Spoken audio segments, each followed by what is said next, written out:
Good morning friends, welcome to our YouTube channel learns with Kundan. आज हम लोग UGC NET JRF June 2024 commerce paper 2 का top 1000 MCQ series का class 12 है। तो चलिए स्टार्ट करते हैं। क्वेश्चन नंबर 166 क्वेश्चन बोलता है कि which of the following principle, कौन सा principle require that the same accounting method be used from one period to the next unless a change is justified and disclosed।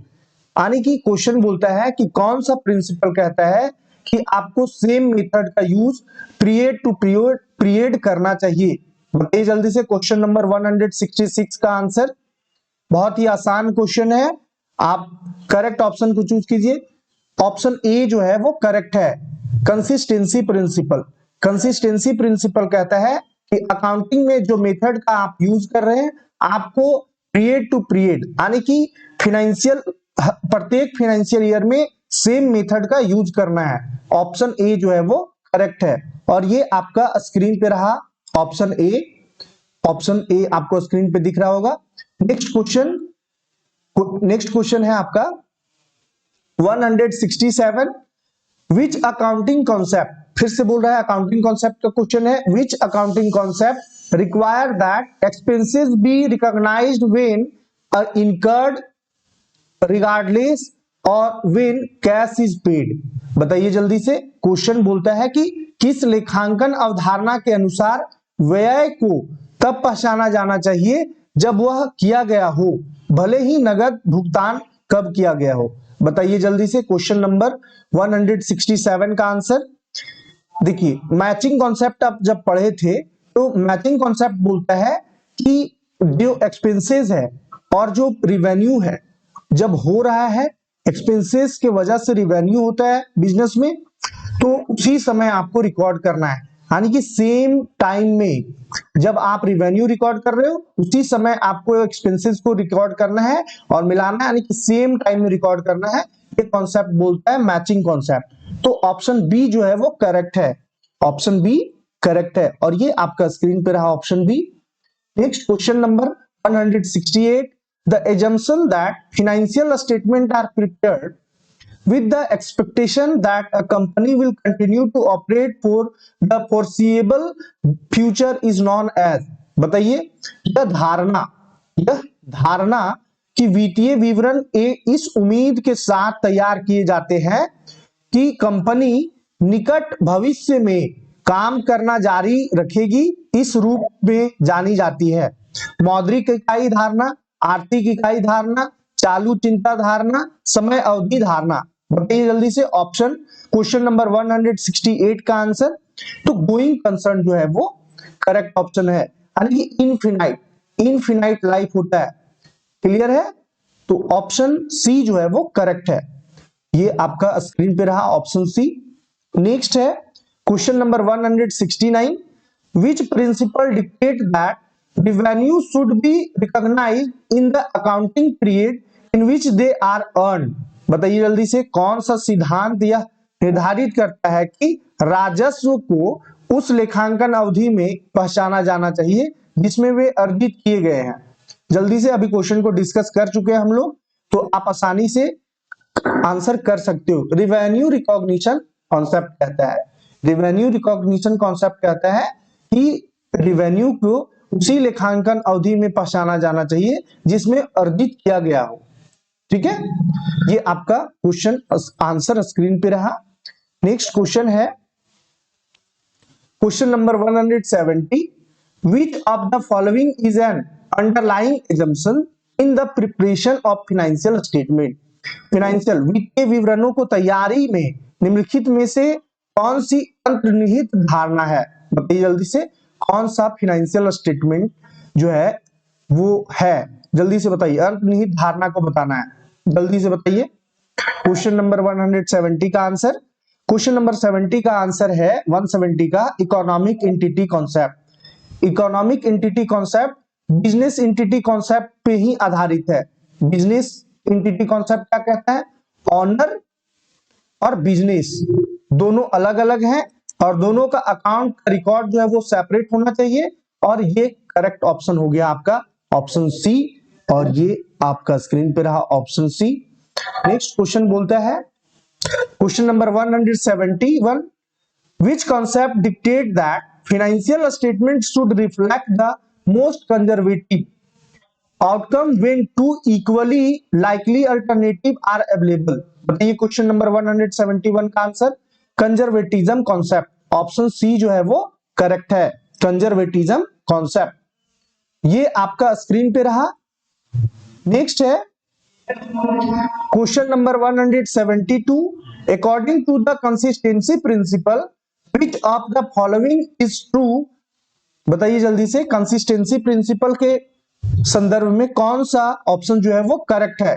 Consistency principle कहता है कि accounting method को period to period use करना चाहिए, और ये आपको स्क्रीन पे दिख रहा होगा पीरियड टू पीरियड वर्ड, ये ऑप्शन बी में। तो ऑप्शन बी जो है वो करेक्ट है, the same accounting method should be applied from period to period, option B जो है वो करेक्ट आंसर है, और ये आपका स्क्रीन पे रहा ऑप्शन बी। नेक्स्ट क्वेश्चन है 173, the principle that require financial statement to include all relevant information to avoid misleading user is the, बताइए जल्दी से, वह सिद्धांत जिसके अनुसार वित्तीय विवरणों में उपयोगकर्ताओं को गुमराह करने से बचने के लिए सभी प्रासंगिक जानकारियां शामिल होनी चाहिए, वह है लागत सिद्धांत, रूढ़िवादिता सिद्धांत, पूर्ण प्रगति सिद्धांत और मिलान सिद्धांत। जल्दी से बताइए क्वेश्चन नंबर 173 का आंसर। तो ऑप्शन सी जो है वो करेक्ट है, फुल डिस्क्लोजर सिद्धांत। क्या कहते हैं कि आपका जो भी अकाउंटिंग पोजीशन है, कंपनी का जो भी पोजीशन है, फाइनेंशियल पोजीशन है, आप उसको डिस्क्लोज कीजिए, एक्सटर्नल और इंटरनली दोनों। यानी एक्सटर्नल में investor, stake holder, equity holder, investor सभी के लिए ओपन कर दीजिए, सभी के लिए डिस्क्लोज कर दीजिए, सभी के लिए इंफॉर्मेशन को बता दीजिए। तो ऑप्शन सी जो है वो करेक्ट है, और ये आपका स्क्रीन पे रहा ऑप्शन सी। नेक्स्ट क्वेश्चन है 174, which assumption state that economic event can be identified with a particular unit of accountability? बताइए जल्दी से, कौन सी धारणा यह बताती है कि आर्थिक घटनाओं की पहचान जवाबदेही की एक विशेष इकाई से की जा सकती है? बताइए जल्दी से क्वेश्चन नंबर 174 का आंसर। ऑप्शन ए जो है वो करेक्ट है, ऑप्शन ए आर्थिक इकाई धारणा, इकोनॉमिक एंटिटी एजम्पशन जो बोलता है कि आर्थिक घटनाओं की पहचान जवाबदेही से विशेष इकाई से की जा सकती है, और ये आपका स्क्रीन पे रहा option A, economic entity assumption. Next है which principle or concept implies that item not materially affected the financial statement can be ignored? Question का मतलब हुआ कि कौन सा बिजनेस के संदर्भ में वैसा गुड्स जो बिजनेस के लिए काम का नहीं है उसको इग्नोर करना चाहिए, कौन सा प्रिंसिपल कहता है? बताइए जल्दी से, इग्नोर करने का बाद कौन सा प्रिंसिपल कहता है? तो मैटेरियलिटी अफेक्टिंग, ये आपका देखिए यहां दिख रहा है मैटेरियलिटी कॉन्सेप्ट कहता है, ठीक है। तो ऑप्शन सी जो है वो इसके संदर्भ में करेक्ट है, 175 का ऑप्शन सी करेक्ट आंसर है, और ये आंसर जो है वो क्वेश्चन में भी मेंशन है, आप वहां से भी आसानी से पता लगा सकते हो। नेक्स्ट क्वेश्चन 176 बोलता है which of the following assumptions underlies the preparation of financial statement and assume that company will not be forced to hard operation and liquidate to its assets? बताइए जल्दी से क्वेश्चन नंबर 176 का answer. Question है निम्नलिखित में से कौन सी धारणा वित्तीय विवरणों की तैयारी का आधार है और यह मानती है कि किसी कंपनी को परिचालन रोकने और अपनी परिसंपत्तियों को समाप्त करने के लिए मजबूर नहीं किया जाएगा? बताइए जल्दी से 176 का आंसर। तो गोइंग कंसर्न जो है वो कहता है, गोइंग कंसर्न कहता है कि मजबूर नहीं किया जाएगा, चालू व्यवसाय गोइंग, इस जिसका इनफिनाइट लाइफ होता है। गोइंग कंसर्न कॉन्सेप्ट कहता है कि लाइफ जो है वो इनफिनाइट होता है। ठीक है, कोई डाउट है इसमें? यहां देखिए, यहां जैसे ही बोला है कि परिचालन रोकने और अपनी संपत्तियों को समाप्त करने के लिए मजबूर नहीं किया जाएगा, संपत्ति को समाप्त करने के लिए मजबूर नहीं किया जाएगा, तो गोइंग कंसर्न कहता है। और गोइंग कंसर्न का एक ही बात लर्न रखना कि अमर है, कंपनी जो है वो अमर है, उसका लाइफ कभी एंड नहीं हो सकता। तो ये आपका करेक्ट ऑप्शन स्क्रीन पे रहा, गोइंग कंसर्न कॉन्सेप्ट। और next question 177, which of the following is not a fundamental accounting principle. चार ऑप्शन गिवन है, चार में से बताना है आपको कि चारों में से कौन जो है वो फंडामेंटल अकाउंटिंग प्रिंसिपल नहीं है। इज नॉट बोल रहा है, नहीं है, जल्दी से बताइए कौन नहीं है। तो रिवेन्यू रिकॉग्निशन प्रिंसिपल है, मैचिंग प्रिंसिपल है, कॉस्ट प्रिंसिपल बिल्कुल है, और मार्केट वैल्यू प्रिंसिपल ये किसी तरह का प्रिंसिपल नहीं है। बाजार मूल्य सिद्धांत ऑप्शन डी जो है वो करेक्ट होगा। और ये आपका स्क्रीन पर ऑप्शन डी। नेक्स्ट क्वेश्चन है 178, when a new partner is admitted to a partnership, what is typically the effect on the old partner capital account। जब पार्टनरशिप फर्म में नया पार्टनर एडमिट होता है, नया पार्टनर आ जाता है, तो ओल्ड पार्टनर पे क्या प्रभाव पड़ेगा? जल्दी से क्वेश्चन बताइए, क्वेश्चन का आंसर बताइए। जब साझेदारी में कोई नया भागीदार शामिल होता है तो पुराने भागीदारों के पूंजी खातों पर आमतौर पर क्या प्रभाव पड़ता है? जल्दी से बताइए, कैपिटल अकाउंट पे क्या प्रभाव पड़ेगा? ओल्ड पार्टनर के कैपिटल अकाउंट पे क्या प्रभाव पड़ेगा? क्वेश्चन नंबर 178 का आंसर कीजिए। तो it depend on the method of accounting use. कौन सा मेथड, अकाउंटिंग का कौन सा मेथड यूज कर रहे हैं उस पर डिपेंड करता है कि क्या प्रभाव पड़ेगा। क्लियर है? ऑप्शन ए बोलता है कि the old partner capital account increase, कैसे इंक्रीज हो जाएगा? डिक्रीज, बिल्कुल भी नहीं। There is no affect, affect तो पड़ेगा। ये ऑप्शन डी जो है वो करेक्ट है, ऑप्शन डी करेक्ट है। ये आपका स्क्रीन पे रहा ऑप्शन डी। नेक्स्ट है question number 179, in a partnership the profit sharing ratio is typically determined by option A the amount of capital each partner has invested, option B an agreement between the partners, option C seniority of the partner, और option D the amount of work each partner perform. जल्दी से बताइए कि partnership firm में profit sharing ratio किस तरह से determine किया जाता है? साझेदारी में लाभ साझाकरण अनुपात आमतौर पर किस प्रकार निर्धारित किया जाता है? जल्दी से बताइए 179 का आंसर।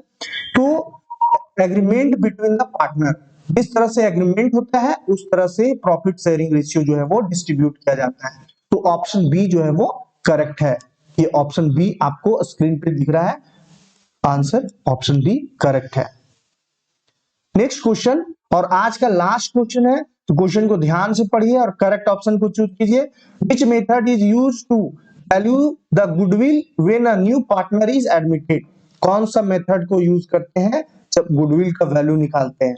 बताइए, जब कोई नया भागीदार शामिल होता है तो सद्भावना का मूल्यांकन करने के लिए किस विधि का उपयोग किया जाता है? जल्दी से बताइए, which method is used to value the goodwill when a new partner admitted. जब नए पार्टनर एडमिट होते हैं तो गुडविल को हम लोग कैसे वैल्यू करते हैं, कैसे निकालते हैं? तो करेक्ट ऑप्शन को चूंकि एवरेज प्रॉफिट मेथड, ये गुडविल का मेथड है, सुपर प्रॉफिट मेथड ये भी है, कैपिटलाइजेशन मेथड ये भी है। तो ऑप्शन डी जो है वो करेक्ट है, ऑल ऑफ द अबव। और ये आपका स्क्रीन पे रहा ऑल ऑफ द अबव। तो ये आज का सेशन का लास्ट क्वेश्चन था। आप क्वेश्चन को ध्यान से फिर से पढ़िएगा, वीडियो को बार बार देखिएगा और अपना यूजीसी नेट कॉमर्स का तैयारी को और भी मजबूत कीजिएगा। अगर वीडियो अच्छा लगा हो तो वीडियो को लाइक कर दीजिएगा, चैनल को सब्सक्राइब कर दीजिएगा, वीडियो को शेयर कर दीजिएगा।